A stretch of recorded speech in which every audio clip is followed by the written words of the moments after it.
بسم اللہ الرحمن الرحیم۔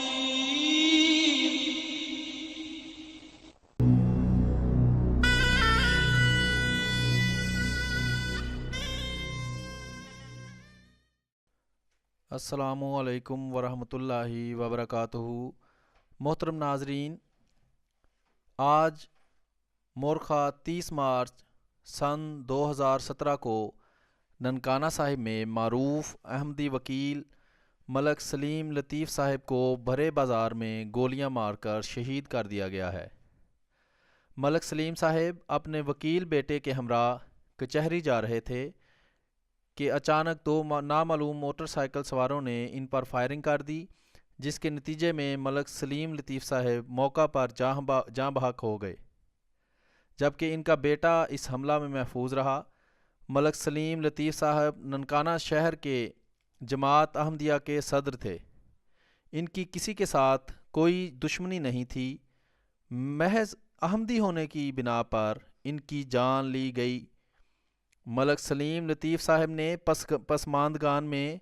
2 بیٹے اور 1 بیٹی سوگوار چھوڑے۔ دراصل پاکستان کے طول و عرض میں احمدیہ مسلم جماعت کے خلاف نفرت انگیز مہم جاری ہے اور معصوم احمدی مسلمانوں کو اس منافرانہ مہم کا نشانہ بنایا جا رہا ہے۔ اردو پرنٹ میڈیا میں جماعت احمدیہ مسلمہ کے خلاف کثیر تعداد میں بے بنیاد اور شر انگیز خبریں شائع کی جا رہی ہیں، اور پاکستان کے طول و عرض میں ختم نبوت کے مقدس نام پر عامت الناس کو احمدیہ مسلم جماعت کے خلاف بھڑکایا جاتا ہے، اور ختم نبوت کے نام پر منعقد ہونے والی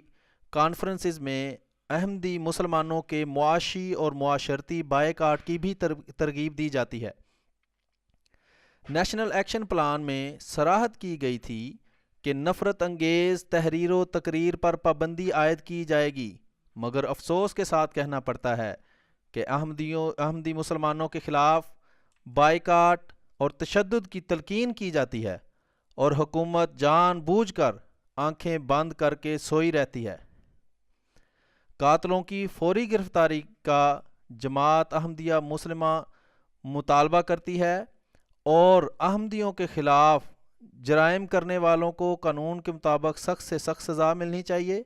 کیونکہ احمدی محب وطن ہیں اور اپنے ملک کی حفاظت کے لیے ہمیشہ کوشاں رہیں گے۔ لیکن حکومت کی بھی یہ ذمہ داری بنتی ہے کہ وہ نیشنل ایکشن پلان جو کہ ملک سے نفرت اور مذہبی انتہا پسندی کو ختم کرنے کے لیے بنایا گیا تھا،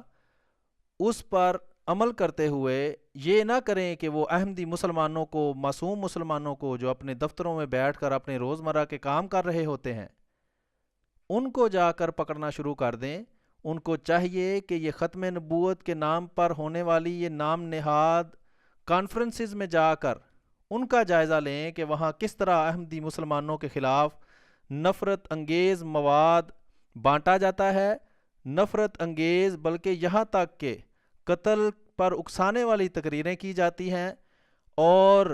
احمدی مسلمانوں کے امام حضرت مرزا غلام احمد قادیانی علیہ الصلوۃ والسلام کے خلاف بے انتہا گند اچھالا جاتا ہے۔ تو نیشنل ایکشن پلان والوں کو اور دوسرے بھی جو پاکستان میں ذمہ دار لوگ ہیں ان کو اس طرف توجہ کرنی چاہیے، تاکہ آئے دن جو اس طرح کے ظالمانہ کام احمدی مسلمانوں کے خلاف ہو رہے ہیں ان کی روک تھام کی جا سکے۔ جزاکم اللہ احسن الجزا۔